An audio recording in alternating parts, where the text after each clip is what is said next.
Pakistani drama जान Nisar episode 44 में हमने देखा कि नौशरवान और दुआ हवेली में रह रहे होते हैं। तो दुआ को जो है इस्त्री किया हुआ सूट चाहिए होता है जो उसको पहनना होता है। तो वह मुलाजमा से बोलती है कि मेरे सूट पर इस्त्री कर दो। तो वो लेके जाती है। इतनी में ही कसमाला आ जाती है और कहती है कि लाओ ये सूट मुझे दे दो। और वह उसको अपने कमरे में ले जाती है और इस्त्री जो प्रेस होती है उसमें से तार निकाल के और उसको समझा देती है। मुलाजमा को कहती है तुम्हें नहीं करनी है और दुआ को करनी है ये। तो उसके कमरे में ये इस्त्री रख के और आ जाती है। तो फिर दुआ आती है तो वो देखती है कि सूट पर इस्त्री नहीं हुई होती है। तो वह जैसे ही प्लग लगाती है बोर्ड में और जैसे ही उसमें करंट आ जाता है और वह बेहोश हो जाती है और गिर जाती है। फिर उसके बाद में नौशरवानों को पता चलता है। तो नौशरवान सारी हवेली जो है सर पर उठा लेता है और चीखता है दुआ क्या हुआ, दुआ क्या हुआ। दुआ को होश आ जाता है और फिर वह कहता है कि क्या हुआ था। तो वो सारी बात बताती है। तो वह उसकी अम्मा साईं और नौशरवान उसको बुलाते हैं मुलाजमा को और कहते हैं तुम्हें किस लिए रखा है यहाँ पे, जब दुआ को ही सब कुछ करना था तो तुमने क्यों नहीं किया और इसके वजह से इसको कितना बड़ा नुकसान हुआ है, तुम्हें पता है इसकी जान भी जा सकती थी। तो वह कहती है मुझे माफ़ कर दो, आगे से ध्यान रखूँगी। और दूसरी तरफ क्या होता है कि खिजर आता है सम्बुल के घर और जैसे ही आता है तो सामने सरफराज खड़ा होता है।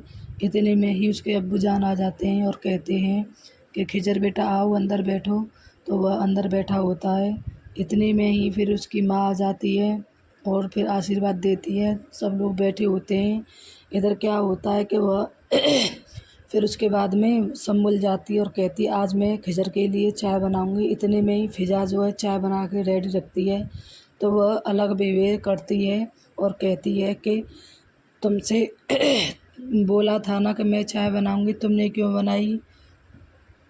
तो वह कहती है कि मुझे नहीं पता था कि तुम चाय बनाती, नहीं तो मैं क्यों बनाती।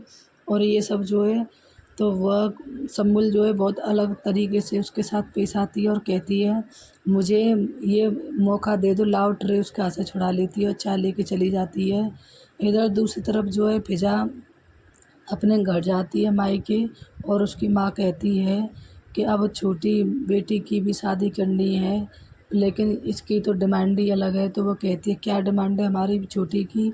तो वो कहती है कि मुझे ऐसा शौहर चाहिए कि नौशरवान जैसा भाई और उसके जैसा पैसे वाला और केयर करने वाला, प्यार करने मोहब्बत करने वाला हो।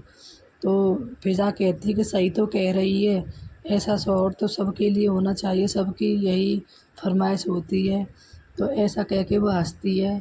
फिर अब आगे क्या होगा देखेंगे कि जब सरफराज उसके सामने से गुज़रता है वहाँ दुआ भी आती है। तो सरफराज देखता रह जाता है, उसके सामने खड़ा होता है उसके मकान के कि यहाँ से कभी तो निकलेगी तो मैं तभी उससे मिलूँगा। तो वह जो है जैसे ही दुआ निकलती है सरफराज सामने खड़ा होता है और उसकी आंखें फटी की फटी रह जाती हैं और वह यह सोचता है कि ये और इसके घर में कैसे है। ये सब जो है वो उसको एकदम सदमा सा लग जाता है। और फिर दुआ ऐसी टेढ़ी निगाह से देखती है उसको, उसको समझ आ जाती है। फिर दुआ कहती है कि मुझे बहुत पहले से पता था कि तुम मेरी बहन हुई हो, जब से लेके मैं आज तक पल पल मर रही हूँ और मैं डिप्रेशन में भी चली गई थी इसी वजह से, लेकिन आज के बाद तुम पल पल मरोगी और मैं सुकून से रहूँगी। फिर वह उसका सारा पता करवाती है कि इससे पूछो इसके बारे में, जाफ़र से कहती है कि इसका पता करो ये कहाँ का काम करता है।